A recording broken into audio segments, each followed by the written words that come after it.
Welcome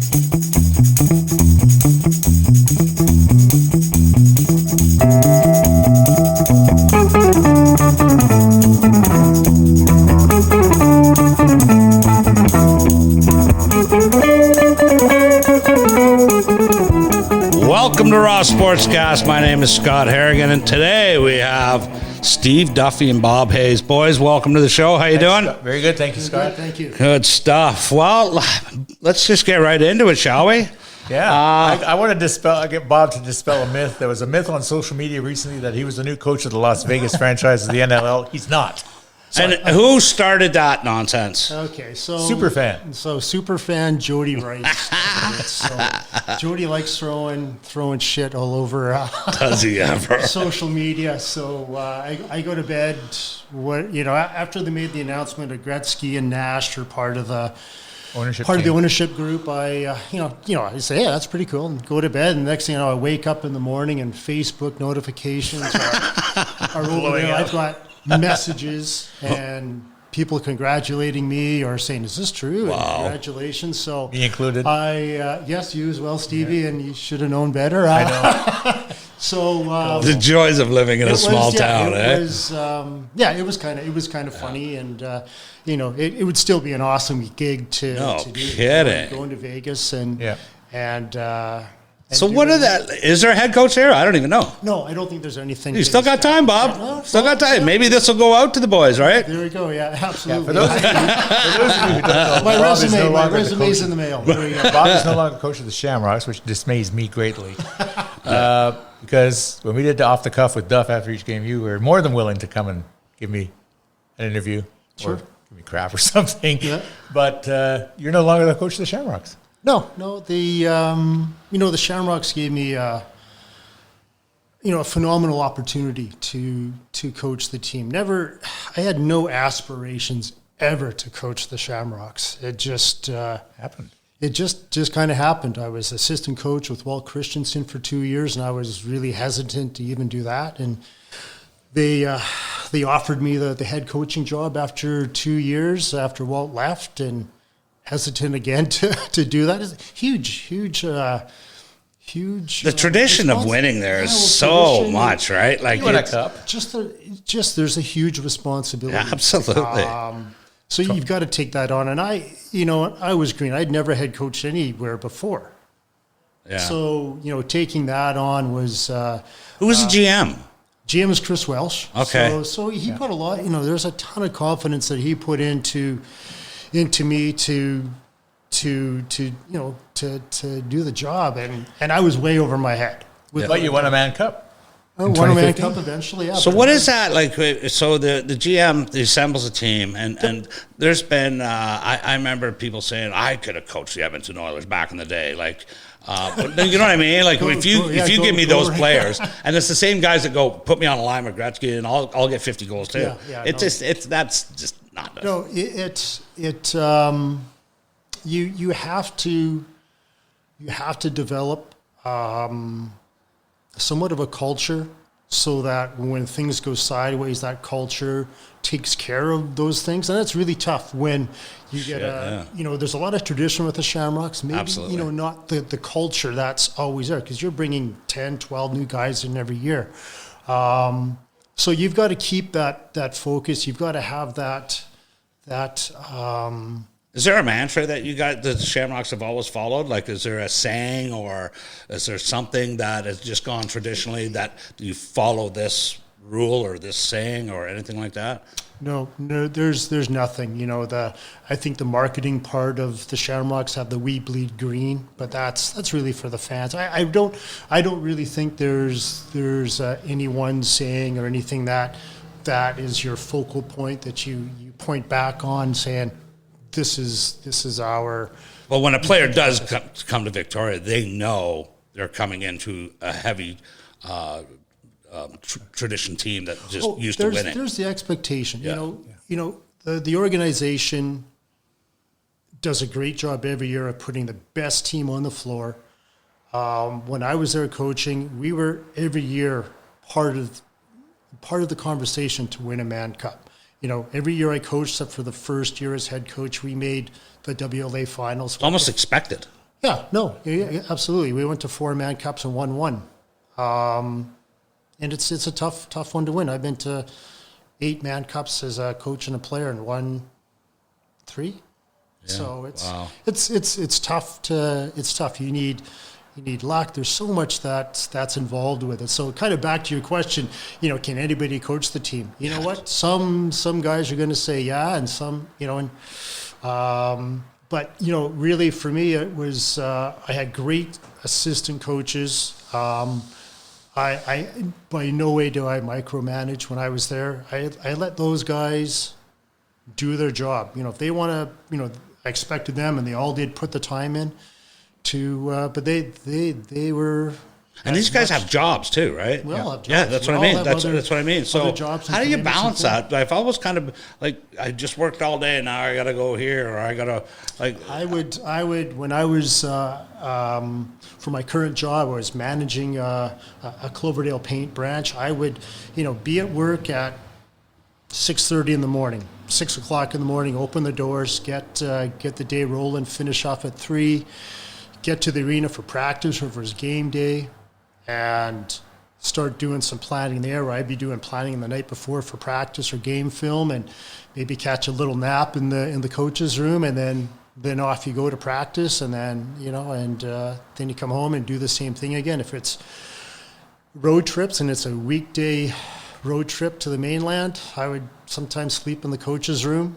Yeah, so just instead, did whatever. I live up island, so it just wasn't. Do I spend the 45 minutes driving back home to Shawnigan? No, I just would get the old mattress and sleeping bag. See, a lot of people don't know that, right? I had no idea. A lot of people think you're making tons of money, or maybe but it's not really a money sport, though, is it? I know that in the WLA the players have jobs.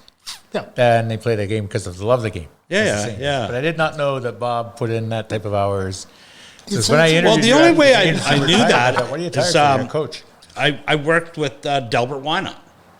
And, and so he would have that weekday game, but my shift started at 4 a.m. Yep. And he started at 3 a.m. Yep. And he would do the laundry, do this, do that. And I'd be like, how do you do it, Del? And he just loves it. That's his thing. Yeah. He loves the Shamrocks. Delbert, it's, when you're talking about the Shamrocks before, it still is a family. 100%. It still is a, in any family, ups and downs. 100%. And when he got his ring, you should have seen him. But Delbert is one of those guys that's just that glue in the background that makes sure the laundry's done, making sure it's huge, right? Just all these little things, making sure the Gatorade's. You don't have to worry; it's done. It's there. Don't. So he. And a big shout out to Del. A big fan of Del. I always used to joke on his resume. What's that on his resume? Oh, wiped up sweat off floor. And Robbie Barber did that too. For years. And so what separates the Shamrocks from, say, Nanaimo? Fandom. Good following. Victoria is it's the culture. It's an entity. Well, first, it's an entity into itself. You have radio stations. You got TV stations. You've got newspapers. You've got all that that's always being plugged into people. So you're always hearing about the Shamrocks during the summer season. There's a great tradition here. Since the since the 50s when the team started. So it's generational. Yeah. And that keeps bringing, the grandkids, the dads, the grandkids, everybody to the games. There's never an empty seat. No, and the Shamrocks have. It almost takes off the rest of the league. How good the well, that's kind of leading up to my next question. It's one of those teams and franchise. You either love them or you hate them. Yeah, it's the Shamrocks have a great management and ownership group that ensures that we put that type of team on the floor every year. That's part of that Man Cup.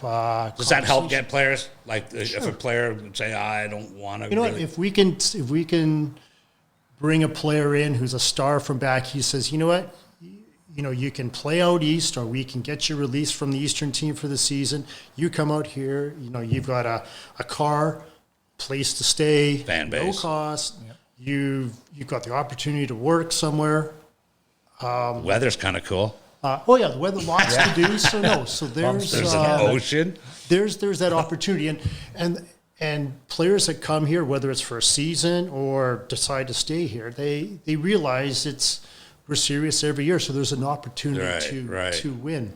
Is that hard to get playing time? Like if you have, is it just I'm going to get a guy for that position, that's it? But a lot of these guys must be able to play different positions, different spots on the floor, and have different roles. Like it's not so one-dimensional.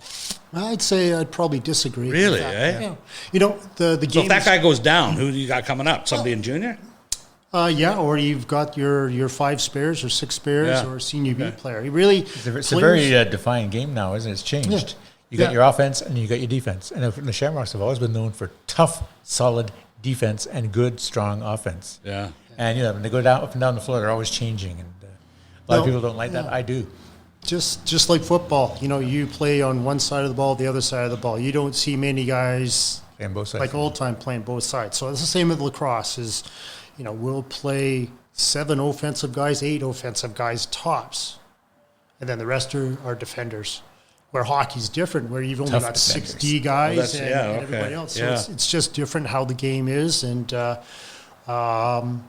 most valuable guys on the team are the defenders that can play a bit of offense or have some offensive, skills and can score, and vice versa. A guy who's an offense who can come back and play defense a little bit and play that. So back checker, for the people play that. Basically it's a transition game, and that was a huge. Was there a defensive guy that you can think of that was really good offensively, like that would run up into the play? Oh, there's always Sundner, Jordan Sundner. Sunder? Yeah. Sunder, no. Sunder was face off and get off. No. Jordan was Jordan was. I played with Jordan, and Jordan was my assistant defensive coach, and really he did a lot supporting. He's solid though. He's great, but I wouldn't really call him a guy who'd go on offense. No. Guys like I actually knew the answer to that. King, strict offense, right? Shatler would play some defense for sure, but I wouldn't start. He plays for the Roughnecks, doesn't he? He is with Schatz is with Saskatchewan now. Jesse King is in Calgary. Yeah. Strong offensive guys. Yeah, no offense. It's Steve Priola would go up and run some offense. The guy we had last year, Graham Hossack, is probably one of the best players in the game right now. Really? He's playing in the PLL, the Paul Rabels Pro League. He's in California right now, playing in the All-Star game against the best, with the best players, in the field game in the world. And he's a phenomenal player, and it was a treat to have him win the team the last time I was coaching. So And where is he from? He's from Ontario. Okay, yeah. So one of my favorites is Ben McCullough. Benny, yeah. He's a small guy, but I don't know anybody tougher. Yeah. He's about 5'9", 5'8", but he'll go after the 6'4" guys. No sweat. Sure. No, Benny was the guy. So there's all those are character guys that make up the team, and there's so many of them. And the local guys, and Benny is a guy from Ontario, but he's moved here. He's married here now, and he's here, and that's great. So it's great. For me when I was coaching was to work with some of the best players in the world that we brought in. And it was great to work with a lot of the great players in town here. But, what I probably, really, I enjoyed all that. But it was great to see your Matt Yeagers, your Josh Fagans, local guys who weren't stars but got to play and live their dream out. And those guys are keys to why you win. It's not, I always told the guys is that we've got a roster of 25, 26 guys. Your top 6 guys aren't going to win you a Mann Cup. It's those bottom 5 guys that get called in on the biggest games because everybody's hurt or suspensions. Those are the guys you got to rely on. Yeah.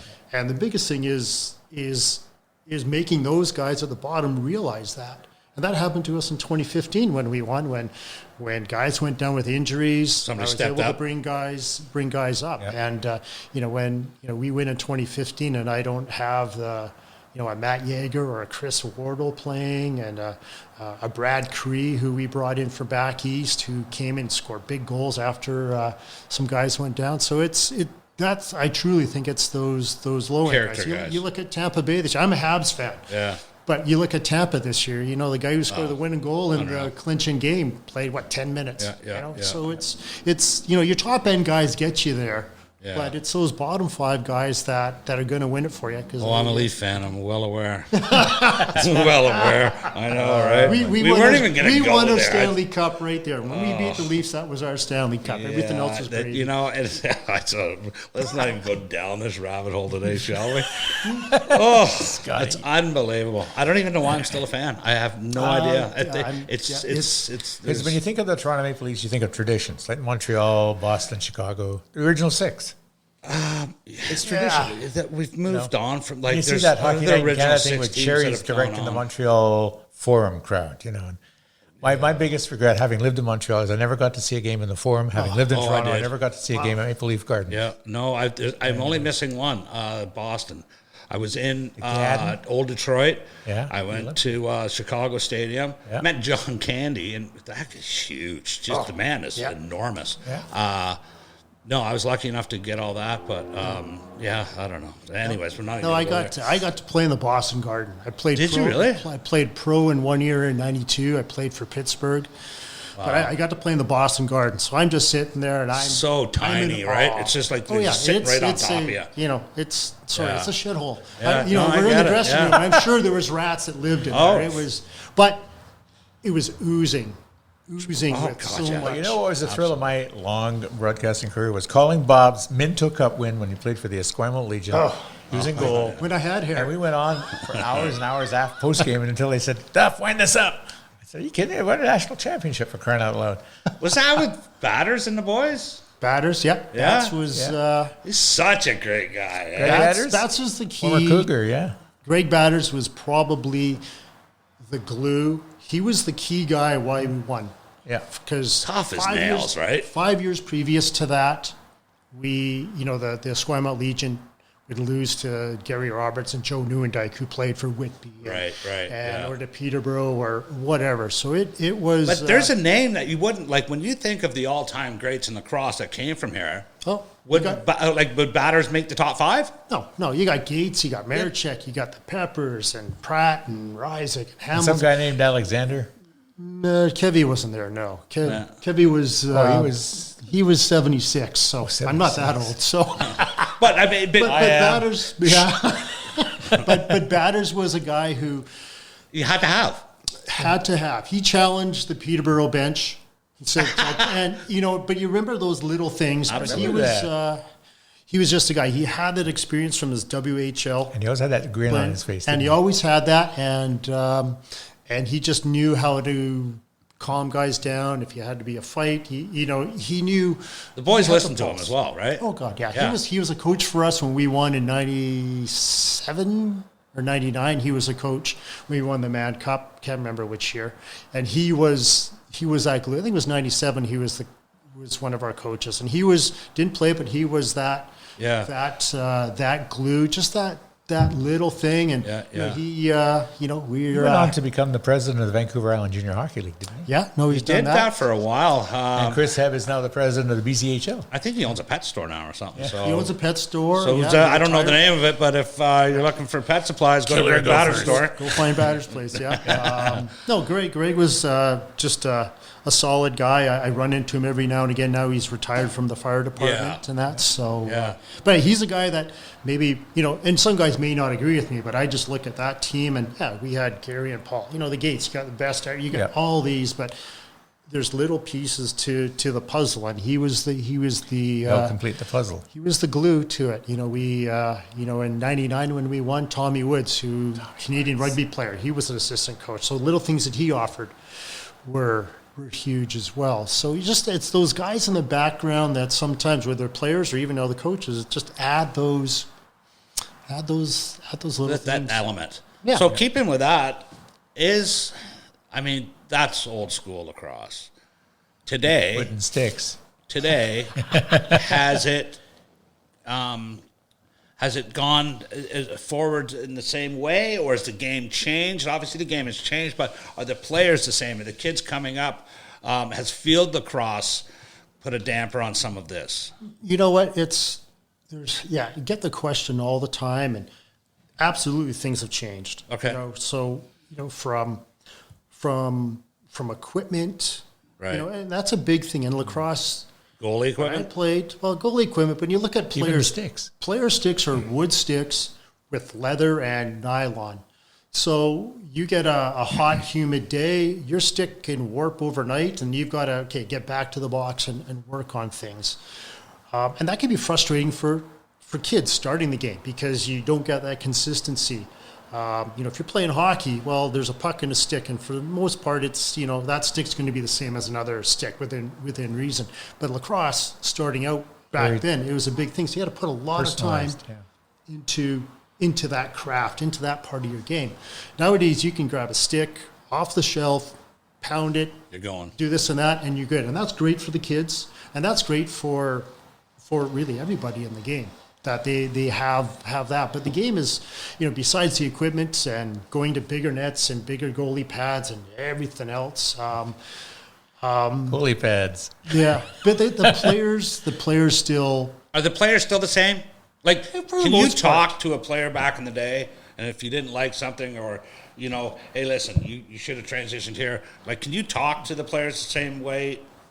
I don't think so. Like I first coach in not a lot of the WLA out there anymore. Yeah, my first coach was Chris Hall in the WLA. So Love Chris Hall. Chris commanded he got the respect, but he commanded. He was a big, ominous guy, and it was his way or the highway. As he put in the years. He put in the years, he played. Yeah. He was a student of many sports. But, the first thing he said to me, I just finished winning a Minto Cup. I was the MVP. So my ego is up there coming to training camp. I was, seventh round pick? Not seventh round pick because, our team was stacked. And Chris Hall comes to me. And I'd never met Chris before, and he said, Bob, congratulations, you won a Minto Cup last year. That was last year. But I was never impressed with you as a goaltender, and I don't think we have a spot for you on the team. Wow. So that takes me a huge step back. I'm going from, hey, a little humble there, eh? To there. I'm like, talk about humble pie. So he shot that at me. I still ended up making the team. As a rookie, there's 3 goalies, so didn't play every game, but that was the first thing. Now, could I have said that to any players on the team when I coached? You would have to come across maybe a little differently, but that harsh would not go over. Right. But, would not go over. And even still, like the younger, the 15, 16-year-olds, like I remember Travis Green in Vancouver, when he talks about, if he has an issue with the players, he's like, I have to email them now or text them. Or talk to their agent. Or, talk to the agent and say the other one. There's all different ways how to handle it, and I handled some things well, other times things didn't, but that's all part of how you handle it. But the players are... Oh, my God, you're human. Yeah, but the players are a little different nowadays. They, social media. Everybody... Huge. Phone. Everybody wants to be their own brand. So that's through social media. And if you're a high-end player that plays pro and you're a name player, you have endorsements, so you're wearing different everybody wants to sell their brand, so they... So it's all individual. You've noticed a lot of, like, playing for the name on the back, not for the name on the front? I wouldn't say that, but, when it came to games, I wouldn't say that by any stretch, but some of the things would interfere with practices or not being able to make a game because I'm going to go play in this whatever game or something. So there's always a little bit of that. But lacrosse, as we said before, isn't a game you're going to make a living at. So you've got a small window of... Is that getting better, though? Like these boys making some cash now? I think the indoor pro league, the NLL is going to get there, but it still never is. So what would be the top guy in NLL, like 60 grand? Maybe. You know what? I can't speak of it. I don't know. I don't. But I'm wondering if the boys still have to work, have a job. I would say everybody who's in the pro league still has a side. Absolutely. Still. So it is getting better. It's getting better for sure. Yeah. When I played in the pro league, I made $100 a game. We played 8 games in 3 months. Wow. So I left my job here, moved to Baltimore, lived with Gary Gate, which is pretty cool. That's cool. And but 3. What do you charge you for rent? Nothing. No, it was pretty good. I just stayed home and I was talking to Kevin Alexander. He played for the Buffalo Bandits. He says we were treated like gods there. He was just blown away by the experience in Buffalo. He played at the old Odd, where the Sabres played. And have you ever been in that arena? No.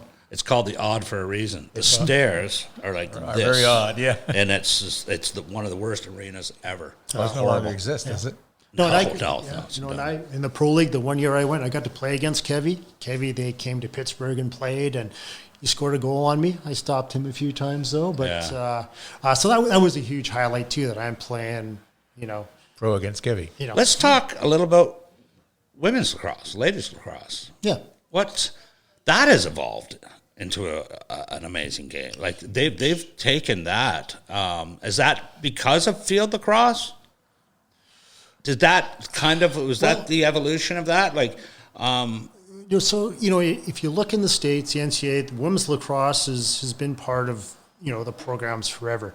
It's taken off a ton here because there's girls or women's box leagues, right?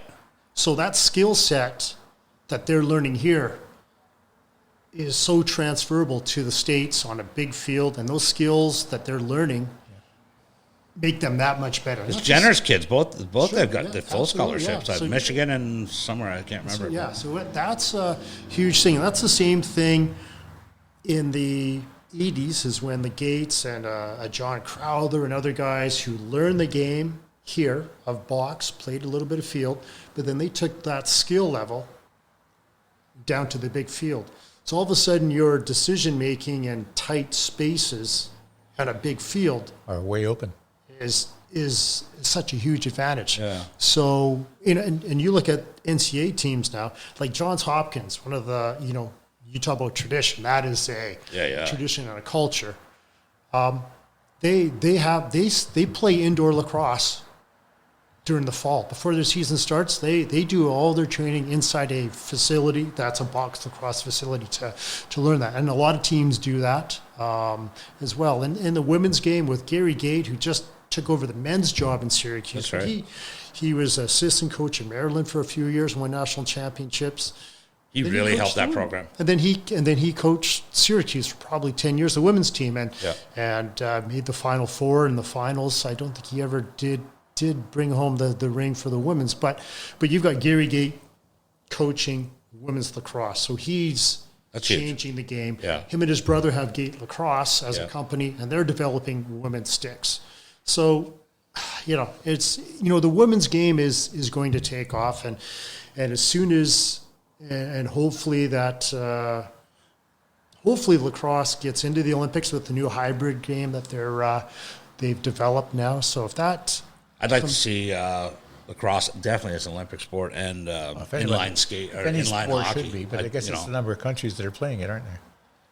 Lacrosse is pretty big around the world, I would imagine, isn't it? So they have the world. Like rugby. Yeah. Right? So, and England did well. Yeah. So right? They're fourth, and they probably should have won now. Jordan Sutton was helping coach that team. Yeah, they probably should have got at least third out of that, I would imagine. Yeah. No, for sure. So lacrosse, the Olympic game is basically a box game put outside onto a field that is probably, I think it's about 25% bigger than an arena. Yeah. So not as big as a soccer field. It's 8-minute quarters, no face-offs. So you score a goal, goalie picks it up, and you break it out from Just there. go. Just like basketball. It's like rugby almost. So it's it will be if it does get the plan is to get lacrosse into the 2028 Olympics, and I think it's in LA. So that would be huge. And really, when you ask about what countries, if you're only playing 6 aside, if you take the 6 best players from Finland, Sweden, the Czech Republic, Canada, U.S., the Iroquois Nation, who is not a nation, they're hoping to be recognized.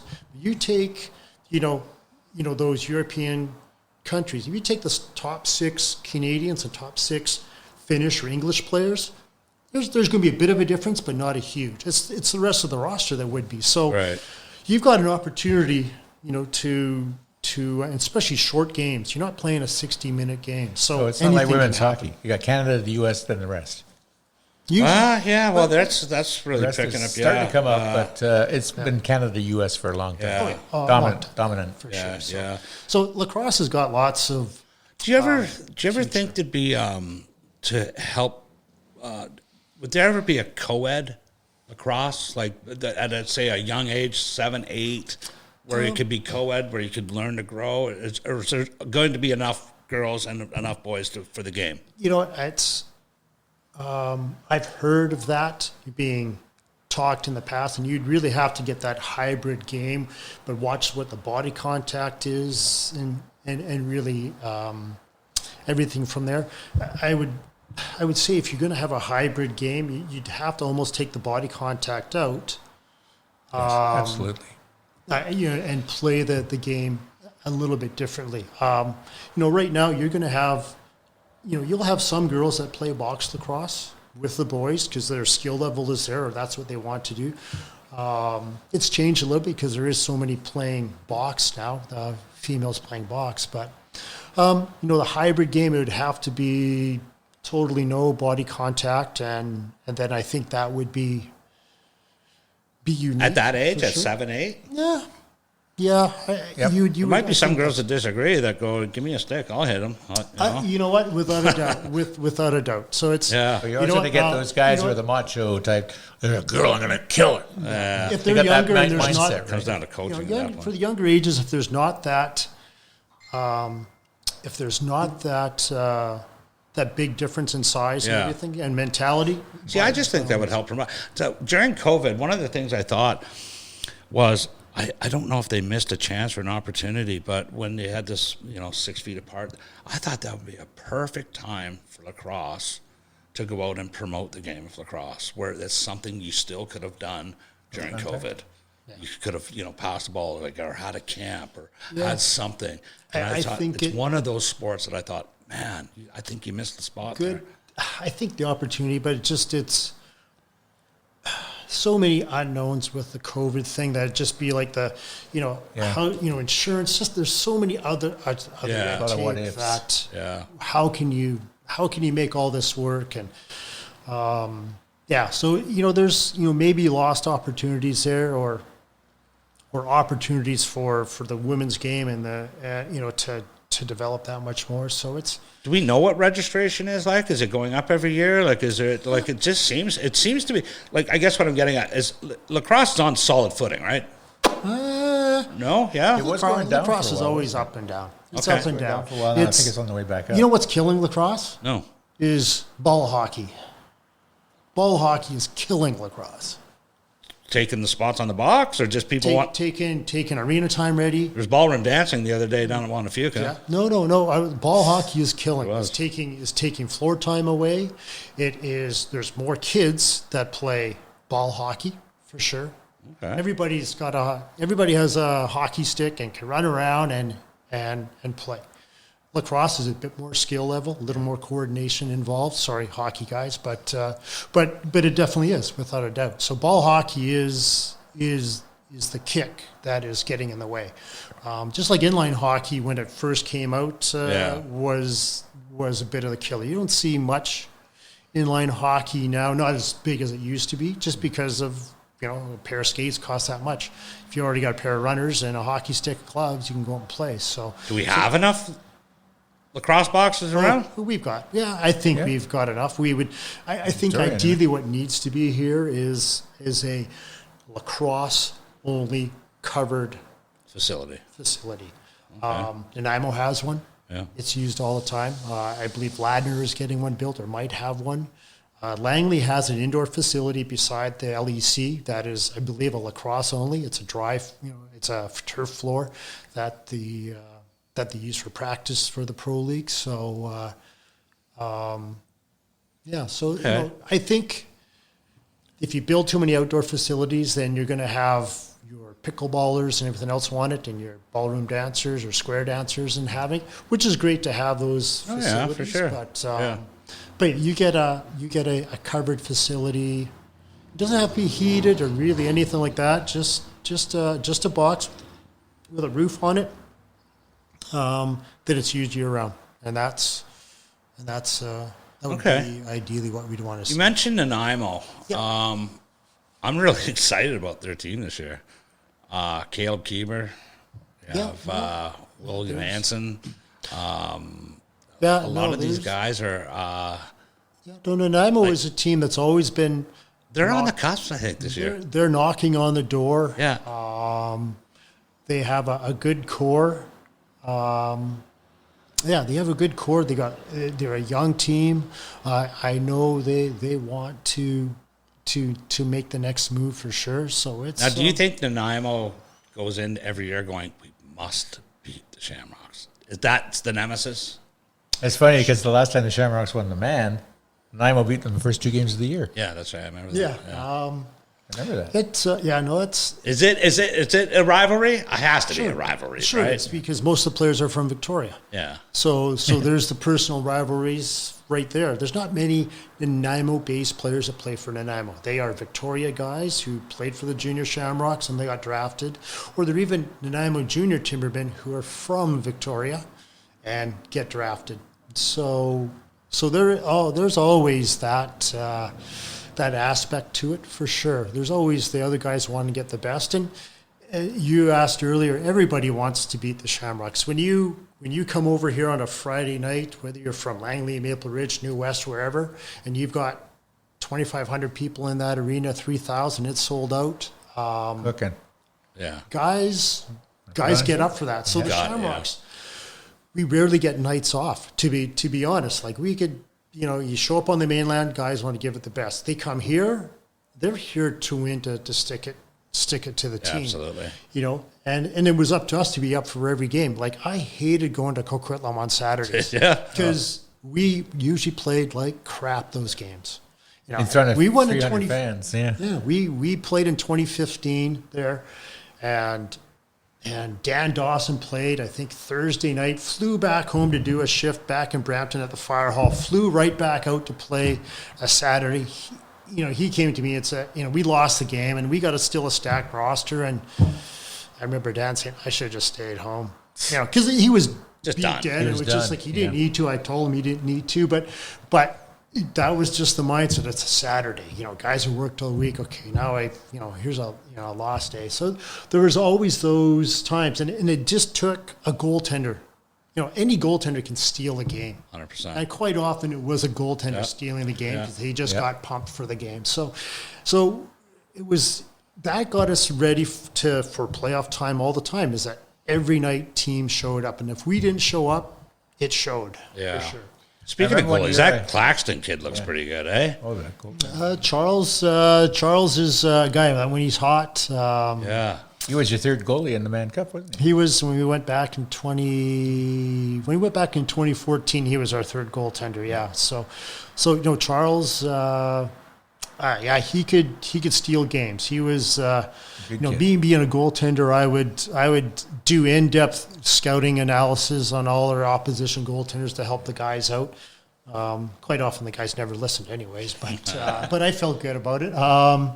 So like I said, it's goaltenders in the WLA will steal you games, but probably not steal you a series when it comes to the playoffs. It's our team would have just that much firepower that like I said, goalie could steal the game. Just hopefully it wasn't a game 7 that the goalie would steal the game for you. So, So where was the best place to play in the mainland? What was the most fun? Queen's Park. Queen's Park. It's got to be, right? It's wood floor. Yeah. I went over there one year with the Shamrocks. Yeah. I think you were coaching. and you scored like 3 goals in the last minute. Oh, and 12 yeah, that seconds. playoff You game stole there, a yeah. win. Yeah. And it was Bubba or his brother, the tough guys. I can't remember his last name. He says, "You're coming with us from now on." That was a game. Yeah, it's game 3 maybe. Yeah. Whatever it was. But was we're classic. down 4 goals with a minute and change, like in less than a minute and a half. And they scored and turned it on. We score 4 Bing, to bing, win bing. the game. Like boom, boom, boom, boom. Crowd going nuts. And it's on YouTube, and it's like.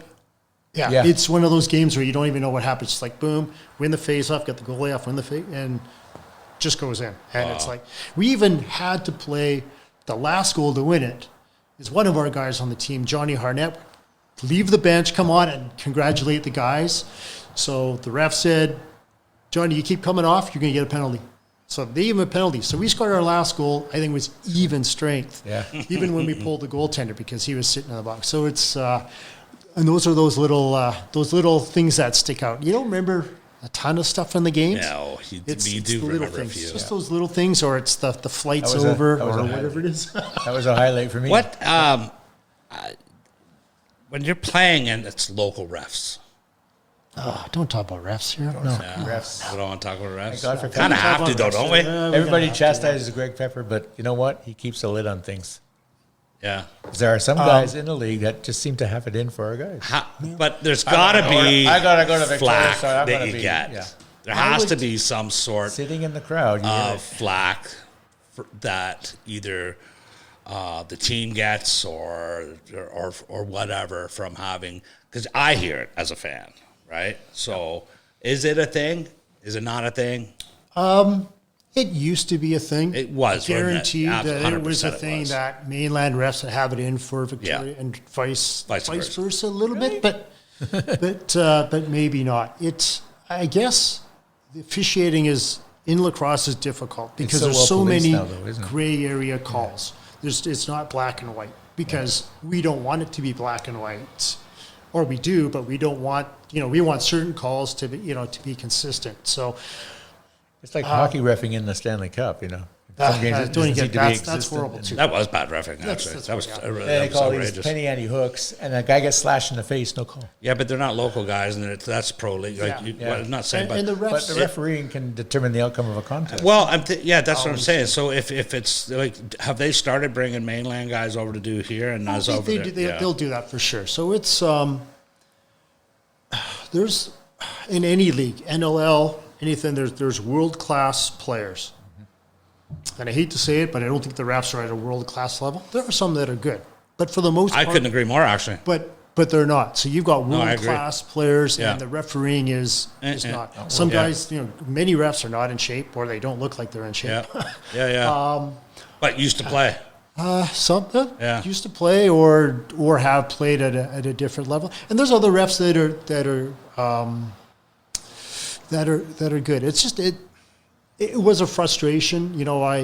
I probably screwed up in the last Man Cup here, where I think we got screwed in one game, and I went to the press, and the next game we got screwed for sure by BC refs, and that's maybe an error I made, but we're in a Canadian championship. I hate to say it, but I remember that. And the reffing wasn't where it had to be. I don't think enough people put it up. The level of play far the exceeds emphasis the level of on officiating. Yeah. just how much a shitty referee can change a game.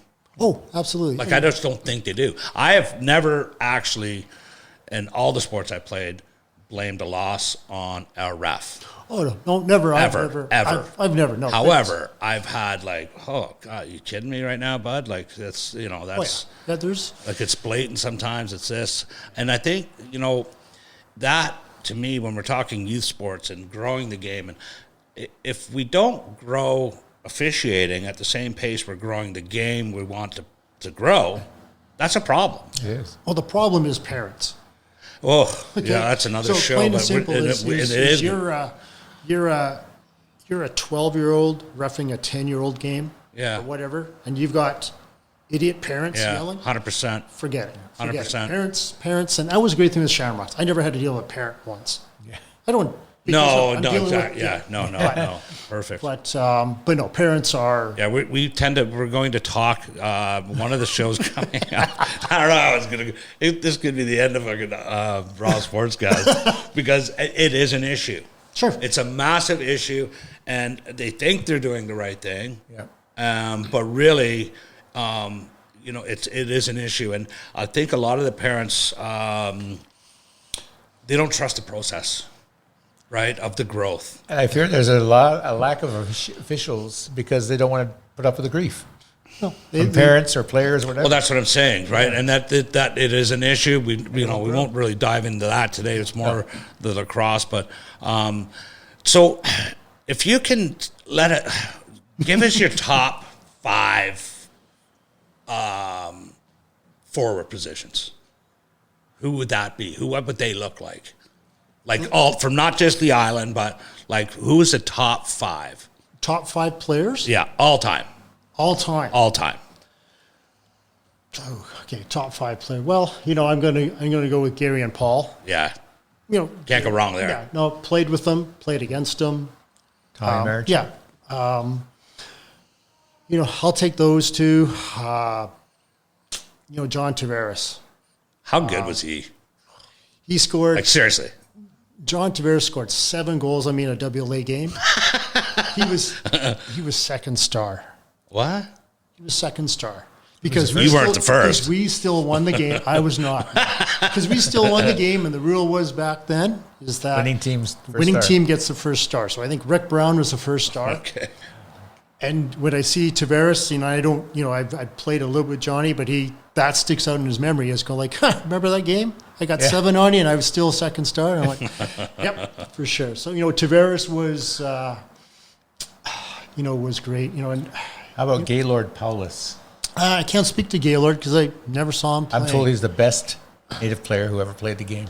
Could be. I'm just talking player. I don't care what they're ethnic or what. Yeah. So it's tough to take your top 5. Those, Kevin Alexander, I got to see Kevin. I grew up in Nanaimo, so I got to see Kevy play when he first started because he got drafted by Nanaimo and played up there. So I got to see Kevy play. Then I got to see him play down in Victoria. Then I got to play with him, play against him. He coached me. What made him good? What was Dedication. Skill. You talk to Kevy, he'll tell you he was at the box more than any other guy perfecting his craft. Wow. It wasn't, fine, he had the God-given, talents and everything like that, but he worked his butt off, and he'll tell you that he was at the box, doing everything that he had to do to be the best he could be. So it's like Paul and Gary. One time I went over with the team to Vancouver. They flew Canary Air, they called it, Yellowbird Airways, on the old DC-3, and they were Paul and Gary at the airport with the lacrosse sticks and balls. Nice catch, yeah. It's like when you're a quarterback in the NFL, you go to sleep and you always have the football. Yeah.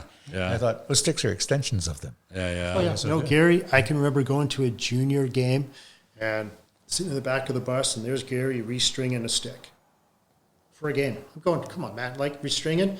He got out, I think he probably scored 8 or 9 that game. But they mastered that craft for they were. But, other 2 guys I could say are top 5. Oh, geez. I can only really speak to the guys that I probably played against. And, so many guys scored goals on me. So, I put a lot of guys in the Hall of Fame. I don't know. There's, players on the mainland. Like, a guy I coached against, Curtis Dixon. Curtis Dixon is doesn't like me at all. But total respect for the guy. Yeah. What he could do on the floor with a lacrosse ball is phenomenal. And what he could do when he's got 2 and 3 guys draped all over him, he's just phenomenal. He's going to, you've got to give him 3 goals a game. You just can't give him 6. Right. Dane Doby, who is not a... he's like a Brendan. Another guy who doesn't like me, kept yelling at me, thought I was yelling at him last playoffs, but it was our backup goalie yelling at him. So, I'm glad we cleared that up. Oh, yeah, cleared that up. He just kept yelling at me. He says, it's not me, it's Hagedorn yelling at you. Okay, just chill out. Cody. But he's a guy that is not a physical specimen, but how he gets to net and how he scores is It's like a Brendan Gallagher from hockey, isn't he? Yeah, no, for sure. And, hey, Brendan Gallagher's dad played in the WLA, if you didn't know that. Yeah. So he's a lacrosse Do player. now. So, yeah, so there's so many guys that are What about goalies? Top goalie. top There goalies. must be one that's just like You know what? Bob Watson. Top goalies that I played against and that I like to see would be Dallas Eliak. Oh. Dallas played the game how we all wanted to play. Full reaction, big saves, selling it out. He was fun to watch. And a gentleman. Good guy, yourself. real good guy. Dallas was great. Yeah. Dwight Metke, who won a couple of Man Cups here with Victoria, was a guy that played against Kevy and then played for so long. But he was another one of those reaction goalies that was great to watch. Growing up in Nanaimo, Mac Maud was a bigger guy. Well, his name's in the past. Definitely Bob, not a physical specimen, but George Grover? George. So there's Skip Chapman? but Skipper, yeah. So there's goaltenders from there, and I had the pleasure to work with an Aaron Bold, a Matt Vince, who Vince. came here, and Vino is probably one of the best to play the game. So it was great to see his how he prepared for games. Same with Boldy. How's he doing?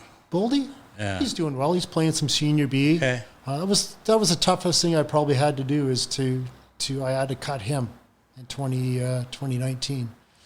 So In favor of who? we got Pete Dubinsky. So it was just one of those things. It just He stole a couple of games for you too, didn't he? yeah. So it just was one of those things where Business. it was. Yeah. It had nothing to do with any financial or anything like that. It's just Business. You made your it's call. just a change to and a tough one because Yeah. I'm a goaltender and I know what he's going Yeah. through, and he had a lot of stuff with his wife who passed away. Yeah, yeah. Well, after that. what's the lacrosse family like all over? Yeah. That really helped him through that. I would imagine that for sure. it's a Well, sad time. Yeah, Have my you talked to him though? Is he? He's good. My dad Yeah. My dad passed away in March, and I heard he that. was one My of the- condolences to that too. and he was one of the first guys to reach out Yeah. to me, which Okay. was great. And the last gift I gave my dad was an Aaron Bold game worn jersey. Oh, no. I never told Aaron that, but that Wow. was that That's was the so last. cool. So that was That's kind pretty of special. Yeah, that is special. So it's the lacrosse community is we may we fight hammer and tong on the floors. It's Want to always get the best, but when everybody needs help, everybody does step up The because respect is there. they put that aside, and 100%. there is that for sure. Yeah, There's, yeah, There is nothing quite like the respect of your peers. yeah. for Absolutely. sure. Yeah. So that's Well, let's get to lighten it up a bit with. later. Okay. Let's. Who's the best chirper you ever heard? Just chirps, just nonstop, and it's like a beauty to I listen got to to. tell you, Scotty, there was a old guy at Memorial Arena. He used to sit in the middle section. Oh God. We used to call him Harry Heart Attack because he looked like he was going to have one any minute. He'd always yell, "Mainland refereeing again!" And yeah. I thought, geez, I never knew his name, but he used to listen to me when I was on CKDA of all places. Okay. And I used to worry. I thought, this guy's going to have a heart attack. Jamming We call right him Harry there. Heart Attack. But I meant he to was player. chirping Like, all- who is there? player. Like, there must be somebody in the there's a room fan. that always keeps the room light. Always like just got something to say to somebody. There's Dave Bremner was as a player, great teammate. Don't mess with Dave. But he had some good chirps. He expected something. Greg Batters has some good chirps. Yeah. He knew when to do it. It wouldn't be all the time. Hags. Who's that? Hagedorn? Who's that? Hagedorn? Hags will give a few. He liked to I was- chirp a lot, didn't he? Chris always told me to shut up when I was chirping, guys, but I was horrible at it because it was usually just an F-bomb, and that was about it. Bainland, guys I coached against, it would be Dane Doby. He was always at me and had got me a few times, so which is all right. But I never, as a coach, I never chirp guys because it's not the place. No, yeah. Yeah. But it's almost any sport you play, there's always you get that beauty that's in the room that you just can't have the room without them. Like you know what I mean? It's those just are the guys that guy. Keep it so important. keep it light for sure. And some guys that I coached, they didn't realize they were that guy. Yeah. So you just wait for something. Okay, it's just like so and so say something. And, okay, and you know they're going to stop. So I got to ask you about the X-Men call with Joe Detroit. Yeah, He used to play for Mainland. Was it either New West or Coquitlam? I think probably Coquitlam, yeah. And he was quite a nasty little guy, but he became the mayor of Colwood after a while, and now he runs Jack's up on Bear Mountain. Oh, is that? Yeah, I knew the name sounded familiar. Yeah. And he said, "Oh, says hi to me." And I go in. I said, "I used to hate you as a player, but now we're buds." Yeah. Yeah. Okay. You know what? It's but overall, boys, lacrosse. We're going to wrap up the show here soon. But overall, do you think lacrosse is in good hands? Where everything is like the Nanaimo seems like they're coming on. Victoria looks strong as usual. I see a lot of the Facebook posts and that. All the kids are playing, having fun again. I know. Oh, I did want to ask you this. Given that these collegiate players now are going south, and now they can get paid, do you have any thoughts on these students now with this new rule that the NCAA or the Div 1, Div 2, that you can, have you not heard about this? No. Oh, yeah. So I don't know fully what's going on, but these athletes are now entitled to compensation for, yeah.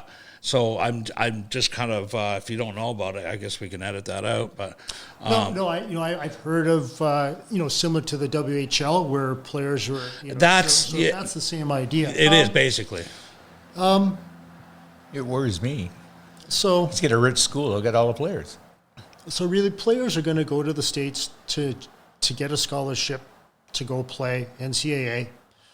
Rule of thumb is then when they're done, they come back here to Canada, play box, or do something else.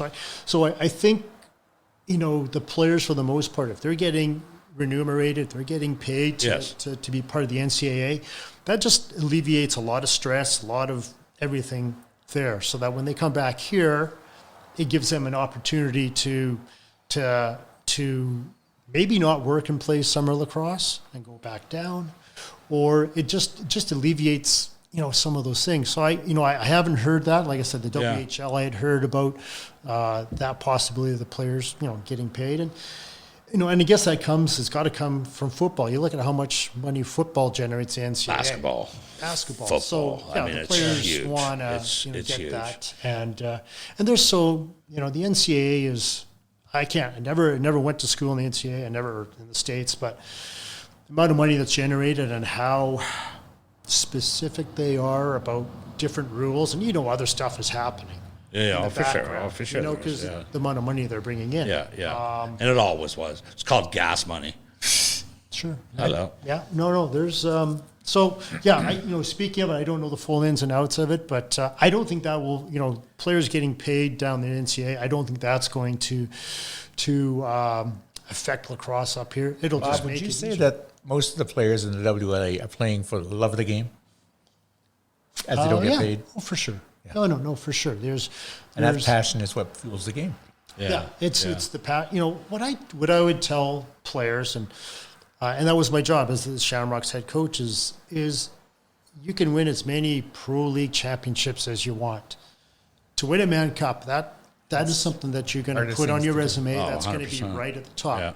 You'll play play a season of 18 games. To win a Man Cup, it could take 21 games in a third of the time. So it means a lot. It's not an easy championship to win.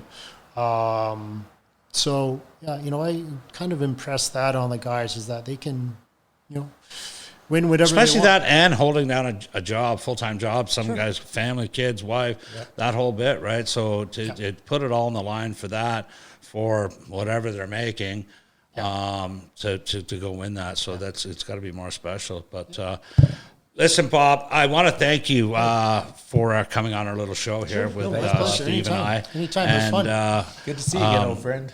Yeah. And with that, that's another episode of Raw in the books. Again, thanks to my guests, Bob Hayes and Steve Duffy. And we're going to close out. Thanks very much. Thank you. Thank you.